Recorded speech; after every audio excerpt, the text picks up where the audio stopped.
लातूरच्या औसामध्ये शेतकऱ्यांनी जलसमाधी आंदोलन केलं। सोयाबीनला 8,500 दर देण्याची मागणी करण्यात आली।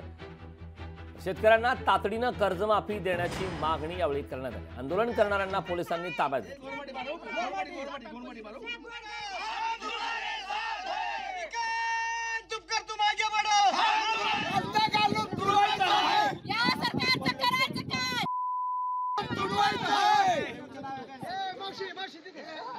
आपला हा शेतकरी बांधव जिवंत राहिला पाहिजे आणि निर्दयी असलेल्या सरकारला जागा आणण्यासाठी वेगवेगळ्या पद्धतीचे आंदोलन करायचे आणि शेतकऱ्याला 8,500 रुपये त्याच्या सोयाबीनला मिळाले पाहिजे आणि संपूर्ण कर्जमुक्ती झाली पाहिजे। याच्यासाठी अनेक प्रकारचे आंदोलन केलेली आहेत। मात्र इथलं अत्यंत निर्दयी अशा पद्धतीचं सरकार आहे। या सरकारला जाग येत नाही, म्हणून ह्याला जाग आणण्याचं काम येणाऱ्या विधानसभेमध्ये आम्ही करणार आहोत। याची ग्वाही देण्यासाठी आज राजेंद्र मोरे यांच्या नेतृत्वाखाली आज आम्ही औशाच्या तलावामध्ये शेतकरी महिला आणि शेतकरी कार्यकर्ते मिळून आज सामूहिक जलसमाधी करण्याचा प्रयत्न केला।